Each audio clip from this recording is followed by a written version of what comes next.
Okay, I think we'll get started. This is Barbara Brown speaking from my working from home setup. Fortunately, no power tools here right now. This is the session for integrated reading and writing.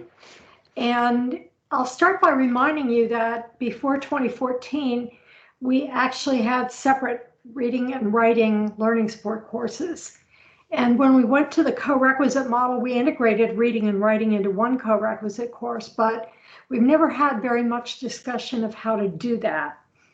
This session is going to be focused on integrating reading and writing, and I hope it'll be the first of a series of sessions on what I think is a really important topic. We're really fortunate to have with us somebody from the USG, Dr. Miriam Moore. She received an MA and a PhD in linguistics from the University of South Carolina. She spent over 15 years teaching ESL, composition, and integrated reading and writing in community colleges before joining English faculty at the University of North Georgia in 2018. She teaches first-year writing and IRW co-requisite courses at UNG Gainesville, as well as introductory grammar and linguistics courses. She also teaches ESOL pedagogy. Her research interests include metalinguistic awareness and grammar pedagogy, and she is the co-author with Susan Anker of several developmental textbooks, including Real Writing, Real Essays, and Real Reading and Writing. And thank you for being here, Miriam.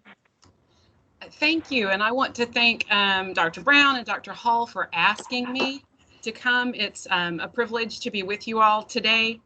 I'm hoping that I can spend maybe about 25 to 30 minutes max of our time, and then I'm going to open this up for discussion, because what I've generally found is that in chatting with my colleagues, they know as much or more than I do and generally have fantastic ideas. So I'm hoping that we will have a chance to share some thoughts about this as we go forward. I have to admit, I really enjoyed sitting in on Dr. Denley's. I caught the end of that just a moment ago. I teach at a school right now at UNG where we have a 1-credit English learning support co-requisite. And seeing the data that that is probably not sufficient was an affirmation of some things I think some of us have been saying for some time, and I'm hopeful that we can convince some folks to maybe let us go to a 2 or 3 credit co-requisite. And part of that is because it is so difficult to integrate reading when we are already doing so many other things, and we've only got this 1 extra hour with our students every week.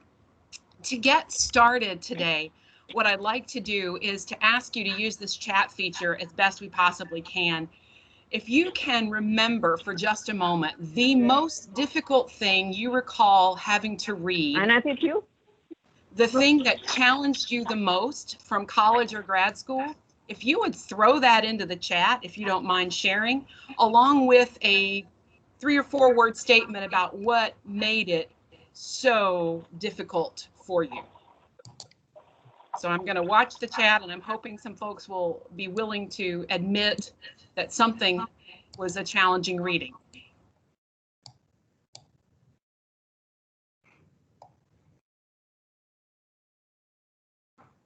Academic articles. Oh, Derrida. Yeah. Oh, yeah. Theory. Okay, I'm seeing a lot of things coming up. Philosophy, theory, hermeneutics. Oh, dear. Tom Jones. Yeah. What made this so difficult as you're typing? Words were English. I didn't know what they meant. Yes. Jargon, all of the above. Thank you for posting those things. As you guys continue to type, I'm going to mention my thing. It was my second semester of my MA program in linguistics, and I was told to read a book called The Content of Empty Categories, which was theoretical syntax, but I had had no introductory syntax. I was lost the whole time.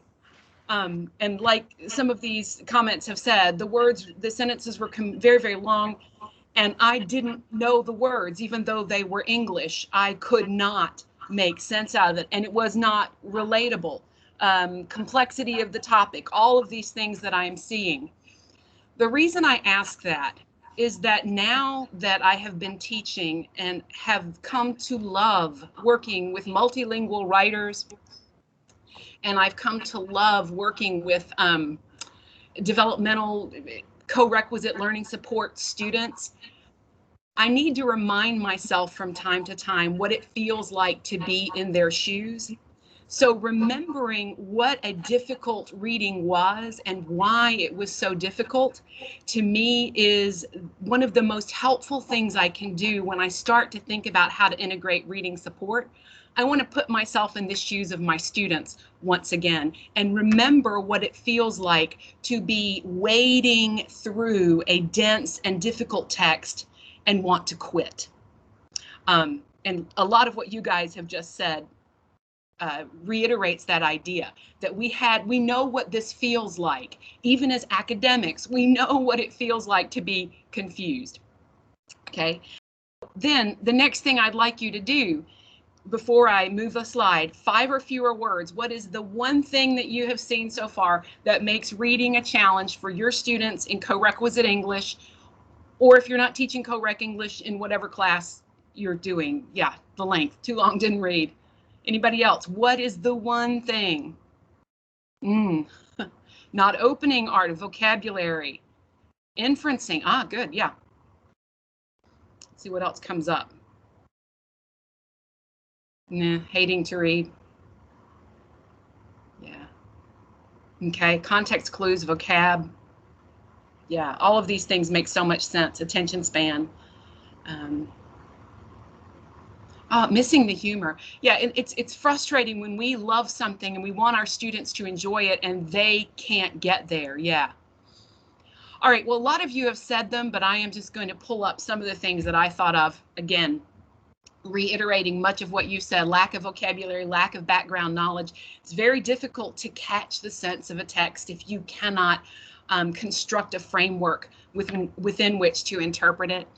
Unwillingness to put time into that task. They quit too soon. I do not say that necessarily to condemn or blame my students. My students are carrying some pretty heavy loads right now.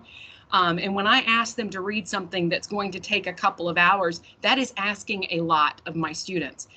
There is also a perception among my students that if you have to reread something, you have failed. That rereading is somehow a sign or an indicator of failure. So I have a lot of students who are unwilling to go back to a text. That creates problems. The perception that assignments are boring or not relevant. And then the other thing is most of my students, because they don't necessarily have friends or whatever in the class, and they haven't yet connected in a college community, they aren't talking about what they read outside of class. And all of those things contribute together to making reading just an incredible challenge for them. But for me, one of the biggest problems overall is what I call learned helplessness. And this Del Principi y Jara article actually talks about community college, but I think it's true also in many of high school, much of their high school experiences. And you all may see this and confirm it in your own experience. Many of my students have been taught that they don't have to bother because they can get by without it. Because if they really need it, it will be in a PowerPoint or the teacher will go over it in class later. So the idea that they are expected to learn from their reading is something that they're just not familiar with because they have been taught that they don't need to do it. They get into my class and then they struggle because, like I said, this is a learned helplessness. So what I want to do today is to talk to you about some strategies that I'm using in my classes to try to improve the situation, to help my students. But I want to reiterate, I don't think this is a matter of adding in a lot of content. Rather, the idea is integrating, weaving into the current writing activities that you're already doing so that you're not tossing out and recreating a syllabus, but instead finding ways to include reading support without adding a whole lot. And granted, I understand from my 1 credit 0999 perspective that is really difficult to do. And so I want to also mention that I'm going to talk about several strategies, but I never do all of these in a single semester. So this is not as if this is all that I'm doing. I pick and choose in various semesters, depending on how my class is structured, which of these I'm going to work on. So I just want to throw that out there. I certainly don't do all of these. I'm going to frame this with 3, to me, sort of overarching principles. When I think about integrating reading and writing, I start with the idea that reading is a purposeful conversation. I do believe it is conversational. My Students need to talk to the texts. They need to listen to the text that they are reading. They also need to read with a purpose. What I have found in general is that most of my students can read. The decoding, the basic processing of reading is not the issue. It is the broader issue of not knowing how to use that to read the text that I give them. So I don't think the issue, although occasionally I do have students say with dyslexia or processing, that's not what I'm going to talk about here. I'm talking about creating ways to support them in reading difficult things that they are not familiar with reading. The idea of here is that I'm going to borrow from Elizabeth Wardle. She says you cannot write in general. It's impossible. When you write in a context about something for someone. And I would say the same thing is true for reading. We read in a context. We read for a purpose, a particular type of text in a particular context. And even if we are good readers, if we're thrown into a context with which we're not familiar, we will struggle. A quick analogy of that, years ago, I grew up in Alabama, lived in the South most of my childhood and into my grad school years. And in 1998, my husband and I moved to New Jersey. And after 2 days there, I needed to buy groceries, which they don't call it buying groceries in New Jersey, it's food shopping. And so I went to a grocery store and I thought I knew I was a good food shopper. I was a good grocery shopper. I thought I knew what I was doing. And I left with the biggest headache thinking I will never buy groceries again. It's starting with the fact that they made me pay for my shopping cart. Which I would have called a buggy. They made me pay $1/4 for the thing. And then I couldn't find family-sized tea bags and I couldn't find grits and things weren't laid out the way they were supposed to be. And I had no idea that Thursday afternoons in Somerville, New Jersey was the time when the entire Polish community brought their senior citizens to shop. So nobody around me was speaking English. It was chaos. Does that mean I don't know how to buy groceries? Absolutely not. It simply means that I didn't have a background for that context. And that's the same thing that happens, I think, to our students. They don't have the background. They don't have a context for reading. What got me through my first shopping experience in New Jersey, however, was the fact that I had a purpose. I needed food. And I think if our students can figure out a purpose for the reading, that is a huge first step to reading successfully. They've got to see that there is a purpose to it beyond because she said to, she being me, the teacher, or beyond getting points. That may be a starting point, but I want them to see a purpose because having a purpose will help them navigate some uncertainty. How do we do that? There are tons of ways. Here's the way I'm playing with it right now in my 0999 1101. And by the way, I do teach them combined. I have them both. And these are back to back. So I get them for a little bit of an extended time in the 1101 when we go to the co-requisite. I played around with an acronym. I've changed it several times. This semester it's TRIED, T-R-I-E-D. I tell them there's 5 kinds of readings in my class, and each one of them has a different purpose, so you're going to read a little differently. So a T reading is a theoretical concept. We only have 3 of these in my class, but they are the hardest ones we do. Those are the ones where students are trying to get a specific concept, and I tell them this is a T reading. It's a big one, and we're going to come back to it. Those are review and revise readings. That's for peer review when they're editing their own work, when they're revising their own work. That's a different kind of reading. And we talk about that. You read differently for review and revise if it's an R reading. I reading is information reading. This is my emails to them. This is the syllabus. These are these core course documents, the announcements in D2L, that kind of thing. They need to read those differently because they're generally short. They need to slow down and read them very carefully. And we're working on that. Haven't got there yet. E-readings are example readings. When I give them a model, hey, we're writing a literacy narrative. Here's an example of a literacy narrative. I want you to read it to see what a literacy narrative looks like. So I'm kind of giving them a purpose. The purpose here, it's an example you can follow. And then this semester, because I'm hybrid, we are using D readings, which are discussion readings, helping them to build networks within our class. You can play around with this, do a variety of different things, but for me, it's just kind of a way to constantly say, hey, I'm giving you a reading. Did you notice that? It's going to be a little bit different because it's a T reading, not an I reading, or something like that. And I don't use T and I alone. I remind them this is an information reading, this is a theoretical reading. But I like setting it up that way. That's helping me. A couple of other ideas. I have seen teachers do a weekly discussion board. Hey, what are you reading and why? And get them to think outside the academic box there. What are you reading at home? Is it just social media? Are you reading texts? What else are you reading?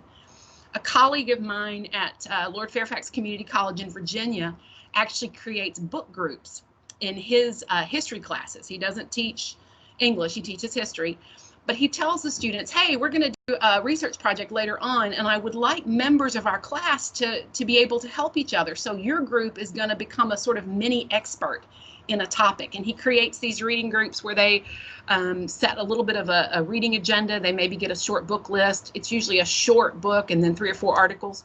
That seems to work. Another thing that I've done in my classes to help students to kind of get this idea of reading with a purpose is hashtagging. I will get a shared reading or a list of readings and have students hashtag those readings that we can search later on. So for example, I want you to find a quote about this concept and then hashtag it, great reading quote, great literacy quote, great whatever.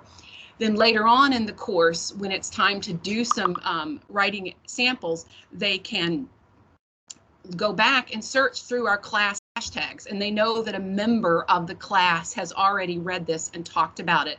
And that gives them a purpose. When we first read it, we know we're coming back to it, so they can hashtag it. So those are some of the things that I am doing in my class to try to help students get the idea that reading has a purpose. After we accomplish that, my second big idea is that you can enter a conversation better when you know what the conversation is supposed to look like. And that's what we call genre knowledge. If you have some knowledge about the genre, it's easier to manage the conversation. If I had had anybody give me a quick 5 minutes on how to shop in New Jersey, it would have been so much easier for me on my first shopping trip. I just didn't have the right knowledge. So I think giving our students a little bit of genre knowledge up front can help them tackle a reading. The way that I've been doing that is something called a reading guide. And I don't know, is my reading guide still showing? Yes. Okay. I do these for the big articles that we do, the big theoretical articles and a couple of others, but I will give them some background, some heads up. This was actually written for scholars, so it's going to be hard for you. Here's my hey, this is a theoretical reading. I give you some background about the reading. Then I give them a goal. We want to figure out 8 characteristics of a discourse community and use those to identify 3 or more discourse communities to which you belong. In my class, this is the first part of a setup where the students are getting ready to write a profile of a discourse community. And then I just break the article down for them. Paragraphs 1 through 18 are background, and given this particular article, I don't want my students to spend a lot of time there. It basically goes through all the reasons that John Swales is changing some of his scholarship here, and that's not going to help them. Paragraphs 19 to 32, that's where they're going to focus. So I'm trying to give them a little bit of knowledge about how this is set up so they can read it more effectively. Then I break that down even further. Here's what paragraphs 19 and 20 do. 21 to 32 are the characteristics. You need this. I tell them that because it's going to help them with the discussion that we'll be doing to practice paraphrasing later. And then ultimately, 3 things. You got to be able to define this discourse community, identify them, and explain why they are, why your discourse communities are actually discourse communities.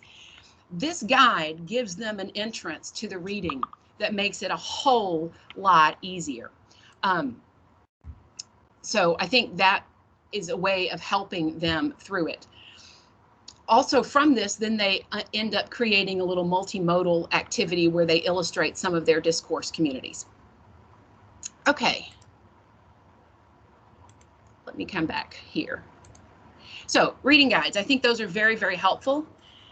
To extend that idea later on in the semester, you can let students create their own reading guides or go back to readings for which you didn't create a reading guide and let them do that to practice integrating their reading and writing skills. But another activity which I think is really cool is to let students create reading guides for their own papers before those are part of a portfolio or a peer review.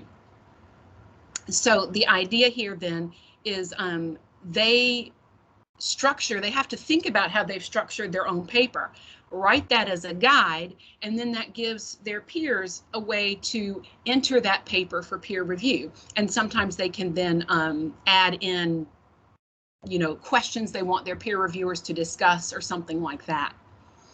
If it fits your theme, another thing I think it's fun to do or to let students do is to then go research reading that they're going to have to do in their major. Maybe find a typical assignment or interview a student to find out about the readings and create some guidelines for reading in their majors based on their interviews. So that's another possibility you might consider.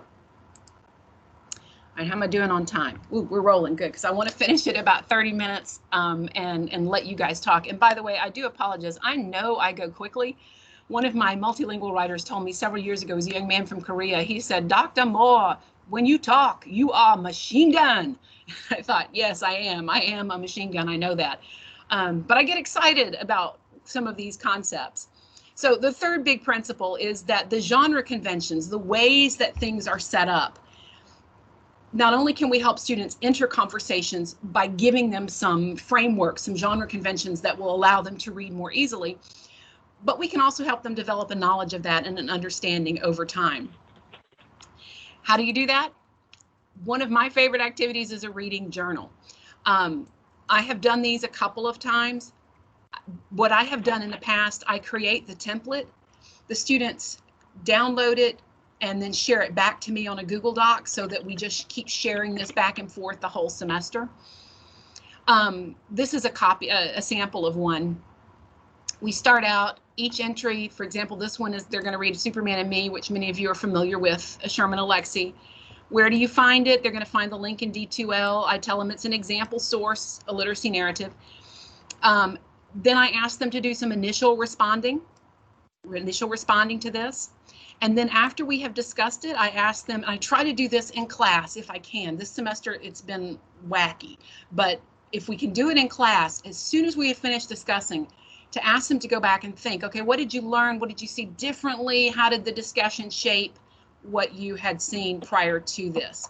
And they know that Google Docs timestamps their contributions, so they can't wait and go home and do the first part.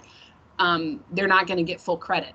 They have to do this first part, show me that they've done it ahead of class to get the credit. Afterwards, we discuss it and they talk about it in class.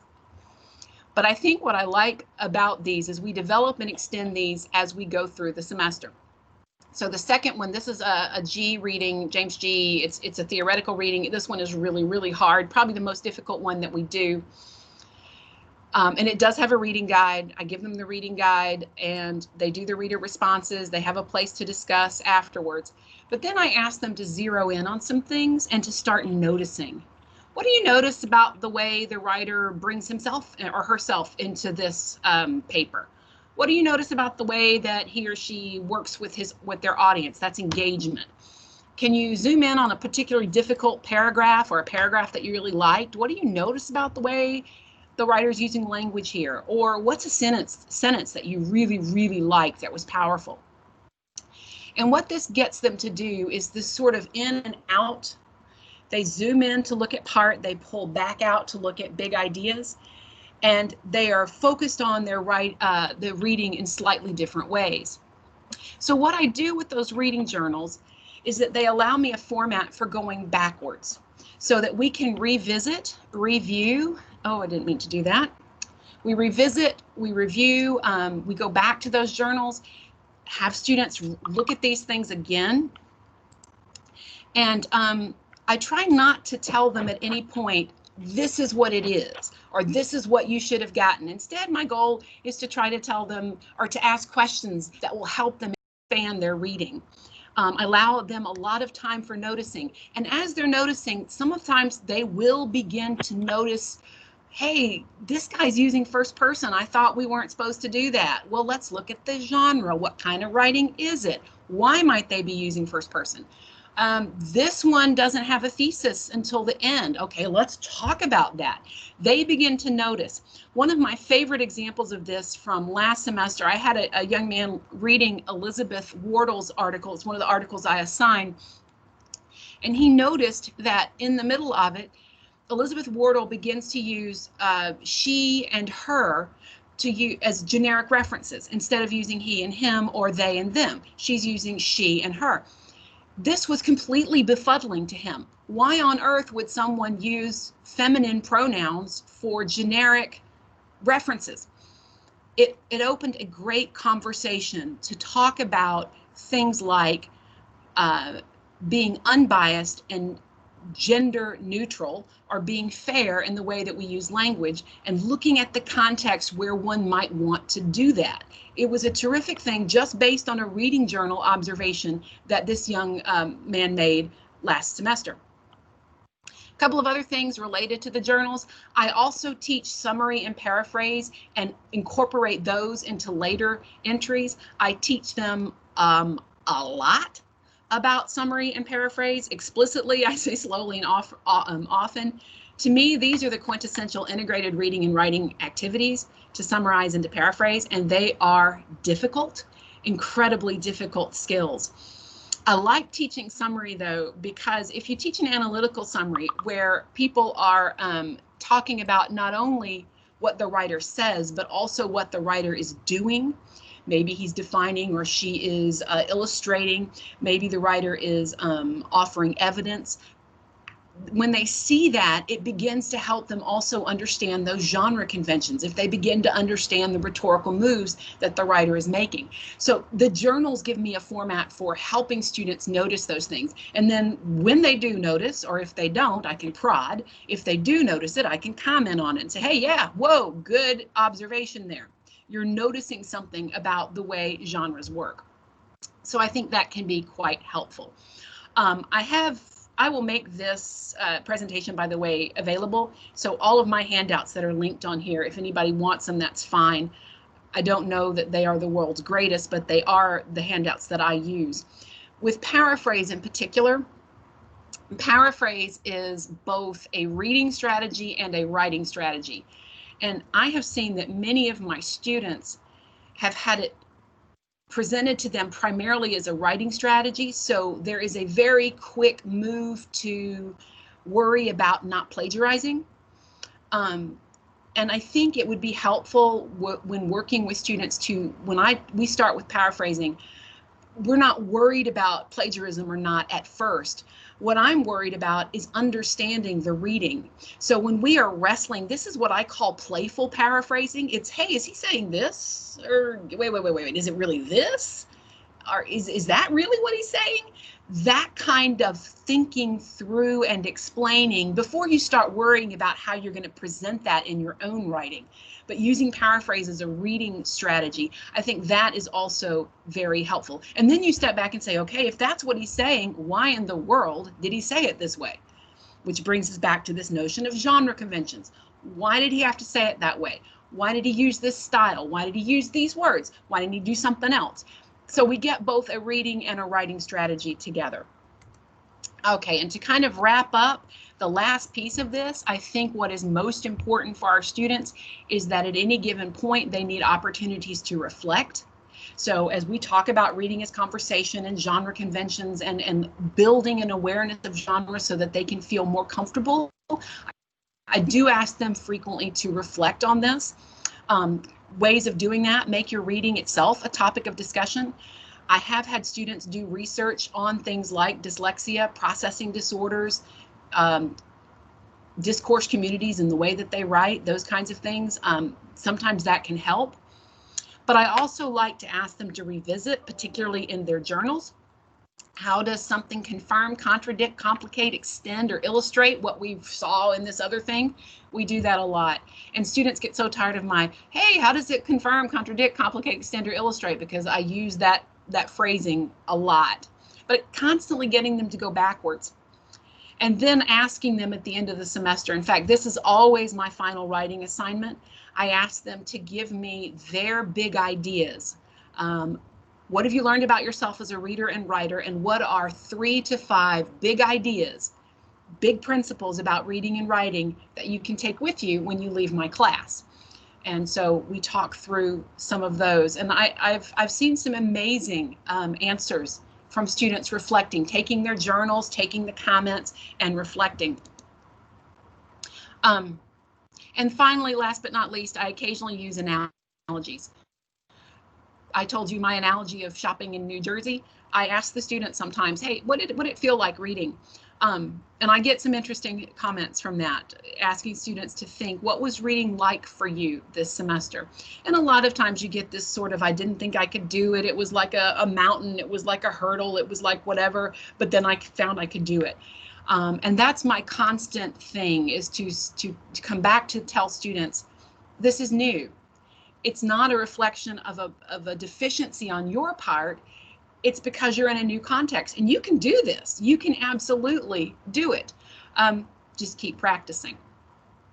So I have added, when I share this information, some of the readings and things that have helped me, but I'm just going to point out right now, before I stop and open this for questions or comments or whatever, this essay that I'm kind of hovering over here by Cheryl Hogue Smith, if I had to recommend one thing about reading, Cheryl Smith's essay, Interrogating Text from Deferent to Efferent and Aesthetic Reading Practices, that would be the one that I would recommend. I find her characterization of reading in the writing classroom to be outstanding. It's one of the most helpful things as far as me thinking about the way I talk about reading. I would recommend that one, and it is a PDF available online that I've linked to. So having said that, I think at this point I am going to stop and see what questions we can go with chat, or if you have strategies that you'd like to share. This need not be just questions for me. Hey, so when you mentioned hashtagging, it kind of brought up a strategy that I've just started using during the pandemic, and we've been teaching online, which isn't always the best with the 099 students. But one thing that's worked out really well, and that I know I will bring to face-to-face classes to follow, is with all of our readings, we've been using Hypothesis. There's another program similar called Perusal. And we've been engaging in discussion through Hypothesis. Originally, my idea was this will be as close as I can approximate class discussion that we'd have about the readings. But what I've discovered is it's not just kind of replicating discussion, but that it's actually teaching them how to read, and specifically how to annotate effectively. And some of that is the first few readings, I provide a lot of annotations, most of which are questions, but some of which are like, hey, this is a good point. And as I kind of back off, I see them imitating that, but with completely new readings. So they aren't just like, you know, copying me. They're actually finding the important points themselves, which has been really great. So kind of a blessing in disguise. Great. I love. You mentioned Hypothesis and Perusal. Mm-hmm. Excellent. Yeah. Thanks. Yeah, so the whole class does annotations together. It's great. Collaborative annotation. I love it.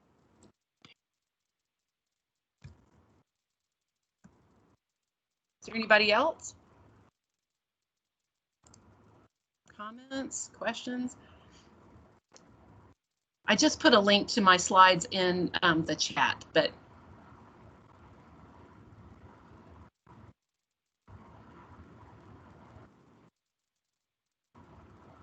wow. Other ideas, if you've got something that's really difficult, or something that, I don't know, something that maybe either a great idea or a challenge that you'd like the group, not necessarily me, but the group to respond to.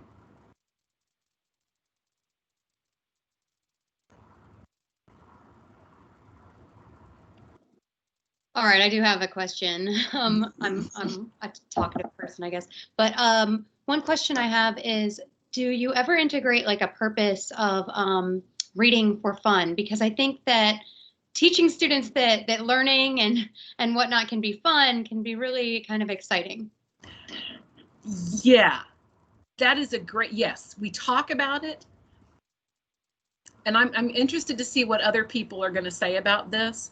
I generally don't assign texts that I would call for fun, but I talk about it as something that I think other people, I mean, that there are situations where, yeah, they're going to read for fun, and that can be a main reason for reading. I have done discussions before where I say, hey, you know, we've talked about all these things we're reading. Tell me one thing you read for fun. And yeah, so we do that. And I think that's important. I don't know, how do the others feel about that?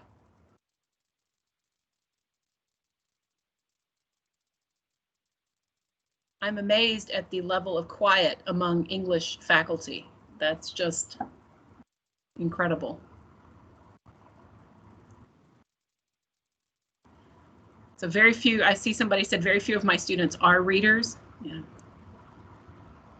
Yeah, for me, I don't really talk about it with students, but we think about it in terms of the fact that we do so much online reading, whether it's social media reading or reading the news. I find like, even though earlier I said, you know, yeah, I agree that students hate reading. I meant, you know, academic reading, but like really students read all day. They're reading texts all day, emails and social media and stuff. So I think about that in terms of, do students read? Yeah. But also what I do talk to them about more consciously, I suppose, is how that changes the way we look at writing and think about reading and reading expectations too. We'll have conversations about just eye strain and things like that with digital, and how we change sentence structure. We change the length of the writing based on now having so much communication be digital and on social media.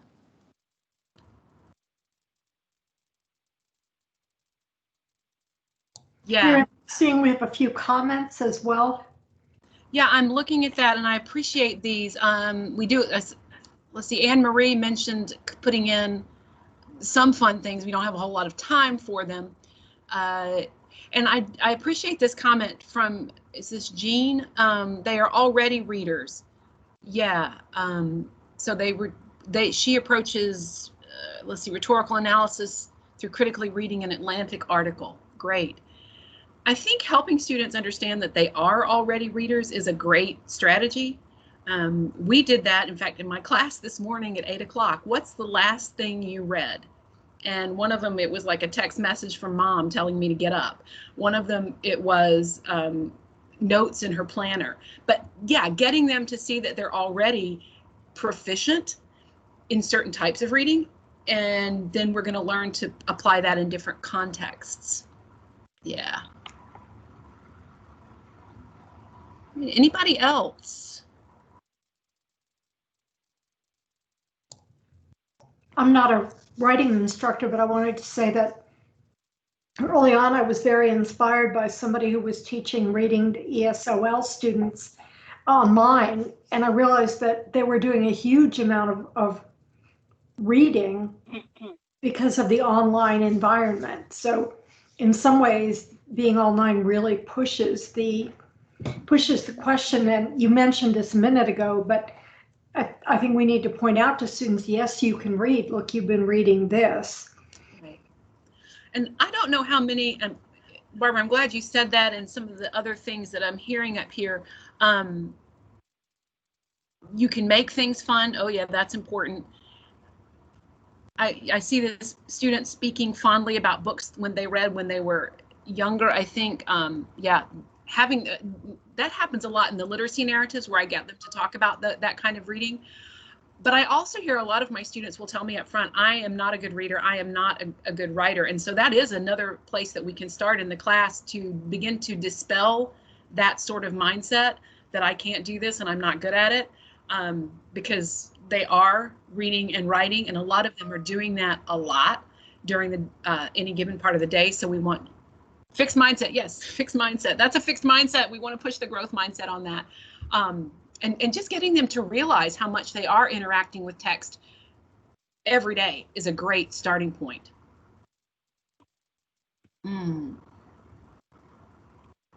How do these strategies change for asynchronous online delivery? That is a great question.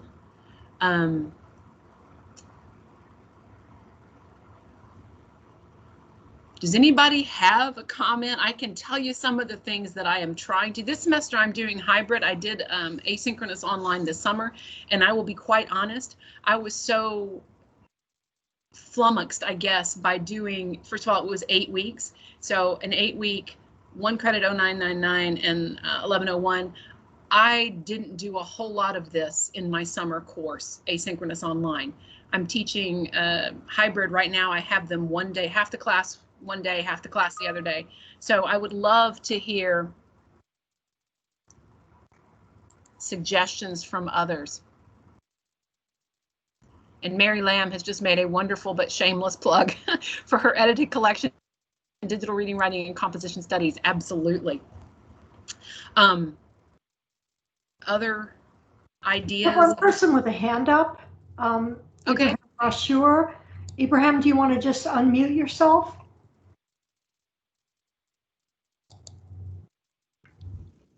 Hey, can you hear me? Yes. Yeah, one thing, I have this book, it's like really written by students. It's called The Power of Determination. So it's really basically, I like what they call like relatable readings. So they're all about transitioning to school and maybe like the obstacles students go through. So they're all the, like I think 14 chapters, they're all stories written by students about failing in college. And the whole concept is about being determined to do whatever you want. I mean, what you put your mind to. So it's really good. And I have students, like I ask them, they're all short, like maybe 2-3 pages long each. And I ask them to do maybe, what are 3 things you take from this story or this one? So they seem to be enjoying this. I mean, I don't assign them all, but they seem to be enjoying it because this is basically about their life, transitioning to college. Student, like one story about students saying about his first semester, he had 3. I think the story was like 3 Fs and 2 Is, like F grades and incomplete 2 incomplete. So they're really good, and I like it. It's not for fun per se, but it's more about they relate to these stories. And again, they're all by students, so they say, okay, yeah. They even have some grammar mistakes, and again, the whole point of this is like you write, you share an experience, and this is fun. I don't know if you can see it. The power of, thank you. That's great. Yeah, The Power of Determination, and it's like 14 stories. John Langan, the editor. Yeah, it's a good one. Here, it's all a lot. And I put them in detail. That's great. Another thing, I know somebody says something about getting something read and critical reading. This is really a struggle, especially when I have an assignment called a summary critique, like where I give them 3 articles, divide them into groups, and they're really supposed to do a critique of the argument. So one is about raising minimum wage and how it hurts low-skilled workers. This is the title of the article. And it still gets, and I told them, I'm not asking you to tell me whether you think minimum wage should be raised or not. The whole point of this is critiquing the argument of the author. The author is giving you some ideas why they think raising minimum wage is not a good idea. Now, what do you think of these reasons? Were you persuaded or not? And I still have students like from the first sentence, I think minimum wage should be raised because A and B and C. So yeah, this is really a struggle. And I always told them, if you read something once, it's not gonna give you read it multiple times, like say over a period of a whole week, every day. They're all a page and a half. But like I told them, maybe if you use PDF, you can annotate using PDF, and then open the original document again and take more annotations and so on, and then look at all the annotations you had over a period of, let's say, a week, And then that would give you a better idea about what the article is about or what the authors are trying to say. But I like the collective annotation. That's very interesting. I don't know if we can do it on PDF. That would be a good idea also to do. I know you can do it on what we have OneDrive or Google Drive. That might be a way to do it. But I like that idea. Maybe next semester I'll do it. I'm also go ahead. Got a number of comments here. Yes. Good. If you upload it to a website, your PDF, then you can do it through Hypothesis. And I believe so through Perusall too, but for sure through Hypothesis. If it's online, even on like D2L, you can do it through that. Yeah. Awesome. Thank you. A lot of comments about using discussion boards. And since kind of going back to the idea of doing some of this online, I had done some little miniature, like instead of a reading guide, like a 5-minute intro to the reading video that students could watch. It kind of serves the same purpose. But I'm really intrigued by some of you who talk about using the discussion prompt as a way to get students involved in the reading. And I think that's a great idea. Would any of you who posted about discussions be willing to unmute and maybe talk about that a little bit more?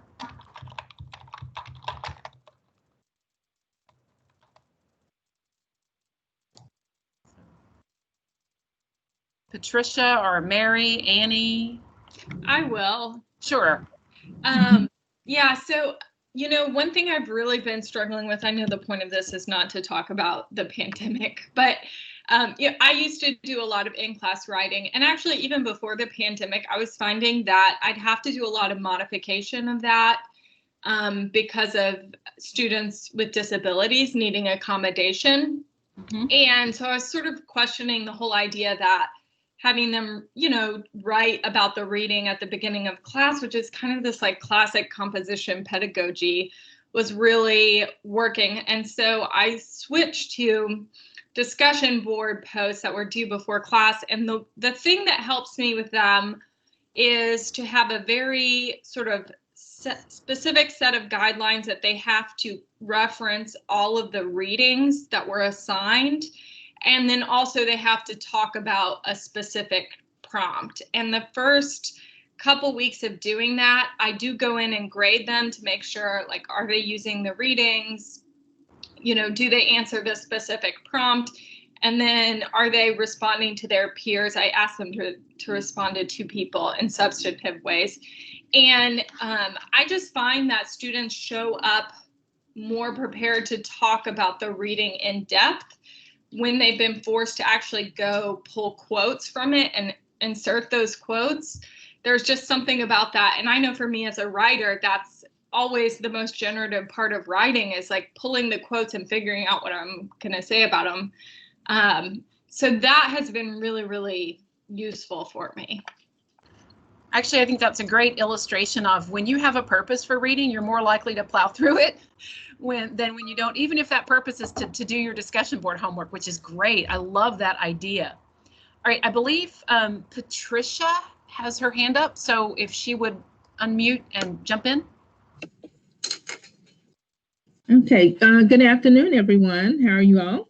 I'm glad to be a part of this conversation on using the discussion forum to build community within the classroom. So I'm coming from the background of being with the National Writing Project and doing workshopping and using that model. And so it takes a lot of creativity to see how you transfer that to what we have here at Savannah State. We're using the hybrid model, even for the 0999 class, and recognizing that these students need a lot of support. I have them to respond to motivational texts and videos. So it's where I'm being strategic and selecting things that are highly interesting and highly relevant to their needs. And, you know, going in and recognizing also that these are not only reluctant writers, but they are reluctant readers, and finding ways to reach them. And, you know, I'm kind of excited about it now because I haven't taught this. At the time, it was a prereq when I taught the learning support class. It's been since 2003. And so how do you make it exciting now? We had a totally different use of materials and technology and all of that. So I'm excited to see that reading can be incorporated into this. And I'm thinking of all these strategies besides the discussion boards, like when we get back to face-to-face instruction, like the instructor modeling reading, doing read aloud, think alouds. There are all kinds of things. The reading meetings where students get into small groups. I believe as we're in a breakout group now that we can even create breakout sessions in our classes to do some of these things. So there is a way to do it. And for right now, I think the most common thing for most of us would be the discussion boards. And, you know, there are all kinds of creative things for responding.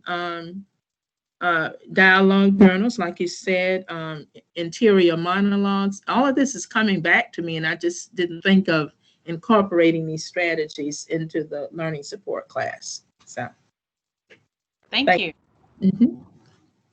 Something you said, Patricia, just made me think. I'm working in my ESOL pedagogy class this semester. We were talking about good and bad experiences. They were reminding themselves of that. And one of my students said that she feels like the reason she never learned Spanish was that her Spanish teacher in high school made it pretty clear he didn't want to be there. And I thought about, you said being excited about teaching the co-requisite course, teaching that. I think that ultimately is absolutely critical. If we come into the classroom excited about the potential for what we're doing, or if we set up a discussion, we're obviously excited about that discussion. I know that's not necessarily something we can quantify, but I try to get my students to understand that I am excited to be their instructor. I'm excited to be there. And I don't feel like having to teach the 09 course is something less than my other classes. I love it, and I want them to know that I love it. So anyway, I'm glad you said that, that we can bring that passion to what we're doing. I hear over here, Leslie noted it's you can get them to ask better questions, so that if I love that idea. So that, Leslie, you're saying they do a discussion beforehand, and then if you mention their question, it's like, oh, cool, she mentioned my question. I like that. That's great. Yeah. Okay. Yeah, being interested in the topic and the students. My students have laughed at me at times and said, I've never known anybody who gets that fired up because they think grammar is cool. And I do, and I tell them all the time, it's not so much that I'm correcting it, I'm just fascinated by it. That's the linguist, I guess, in me, but I'm listening to the way they speak and telling them that they are contributing to the ongoing development of the English language, and they're creating these really cool vocabulary words, and I don't even know what they mean, but they're teaching these words to me now that I'm in my 50s, and they are teaching me great vocabulary, and I want them to understand that, so that's really cool. Yeah. And grammar is fun.